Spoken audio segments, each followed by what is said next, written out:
안녕하십니까? 비건 채식주의자가 주의해야 될 사항에 대해서 좀 말씀드리고자 합니다. 저는 전문가는 아니지만 여기저기서 공부를 해가지고 말씀을 올리도록 하는 것입니다. 분명히 채식은 환경적으로도 기후변화에도 일조를 할 수 있고 좋은 것이고, 동물을 죽이지 않으니까 사랑을 실천하는 참 대표적인 사람의 마음이라고 볼 수 있고요. 생태학적으로 좋은 것은 분명한 사실입니다.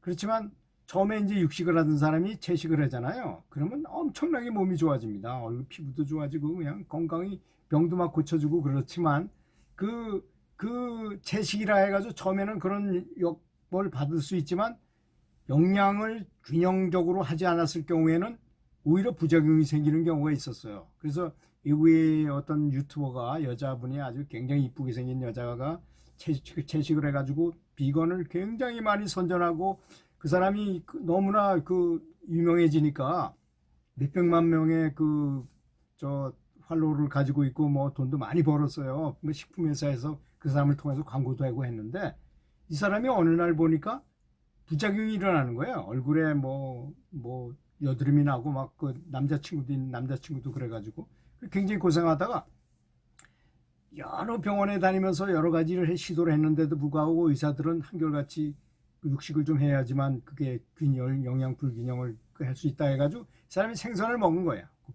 그렇게 오랫동안 6년 동안 했다더라고요. 하다가 그걸 깼는데, 그래서 이제 자기가 좋아졌다고 하면서, 그래서 그 유튜버 따르던 팔로워들이 굉장히 그 사람을 공격하게 되고 뭐 그랬던 사실이 있어요.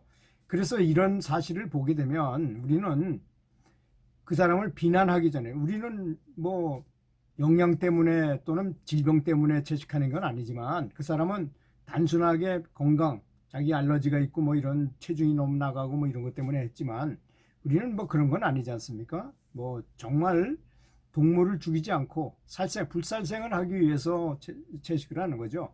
그래서 하지만 반드시 알아야 될 사항이 있다고 저는 믿습니다. 누구나 다 아시다시피 영양의 3요소는 탄수화물, 지방, 단백질이지 않습니까? 그건 다 아는 사실인데, 그 채식을 하면서 고기만 안 먹으면 이제 밥상에서 고기만 싹 빼면 그게 채식이다 이렇게 생각하는데, 그건 참 잘못된 생각이라는 것입니다. 이 균형을 맞춰야 되기 때문에 여기 단백질, 지방 같은 걸 보조할 수 있는 식품을 같이 먹어줘야 되는 거 아니겠습니까? 저는 그래서 유심히 채식주의자들을 바라봤어요.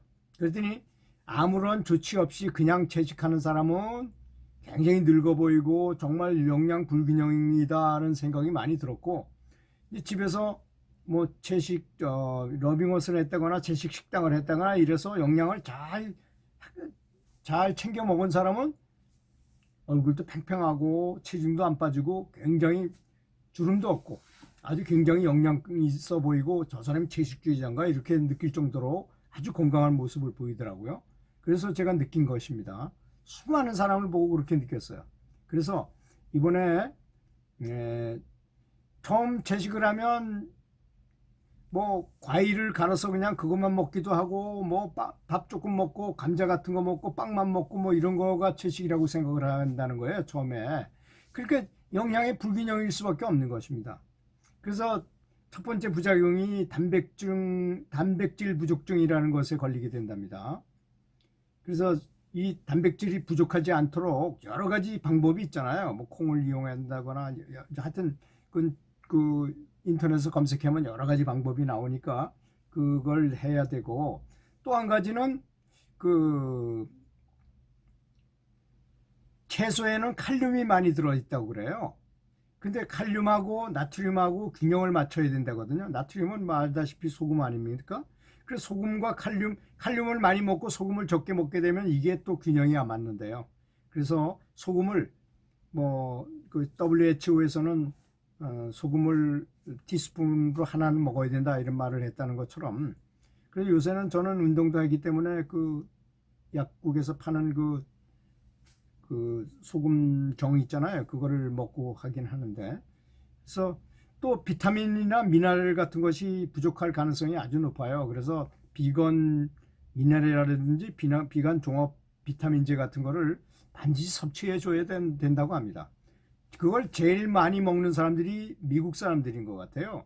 왜 그러냐, 그 사람들은 우리처럼 전체식을 하지 않잖아요. 전체식이란 뭡니까? 뭐 밥도 있고 국도 있고 반찬도 여러 개를 넣고 전체적으로 이 영양 균형을 맞춰서 먹는 걸 전체식이라고 하는데, 그 사람들은 그냥 샌드위치 하나, 그냥 고기 뭐 스테이크 하나 먹고 뭐 이런 식으로 밥을 먹기 때문에 영양이 굉장히 부족해.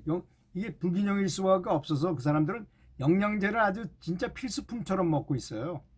또 너무 많이 먹을 수 있는 건 안 되겠지만, 하여튼 자기한테 가장 맞는 최소의 종합 비타민제를 하나 정도 해가지고, 또 종합 비타민제와 종합 미네랄제가 있는 것 같습니다. 이런 거를 같이 이렇게 균형 잡힌 식사를 하도록 한다면 참 좋지 않을까, 이런 생각이 듭니다.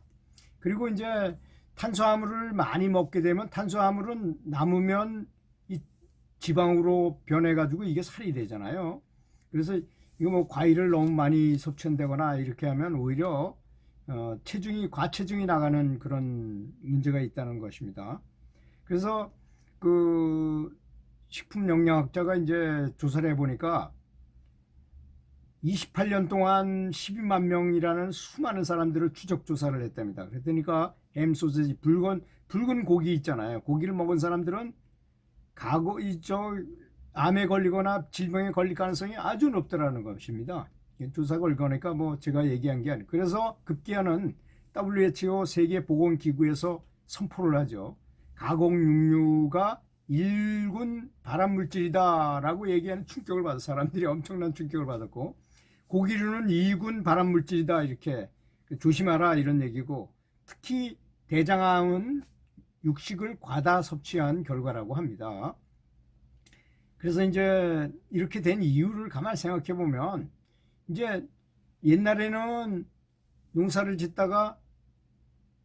지어서 쌀을 만들면 저쪽에 있는 어장에 있는 그 바닷가 사람들하고 고기를 바꿔 먹고, 뭐 고기를 한 마리 잡으면 그거하고 쌀하고 바꿔 먹고, 이게 물물교환 시대에는 뭐 고기를 그냥 정상적으로 다 키웠잖아요. 가축들로 그냥 이렇게 자연식으로. 그런데 지금 공장식으로 사람들이 몰려서 도시화가 되다 보니까 그 많은 사람들한테 고기를 대기 위해서 공장식으로 그렇게 하다 보니까 최소의 투자를 해서 최대 이익을 내야 되는 이제 경제 원리가 거기 이제 적용이 되는 거죠. 그래서 영양분의 균형이 깨지게 만들어요, 그 사람들이.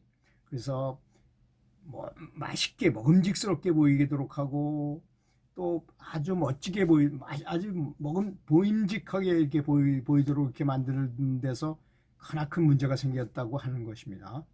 감사합니다.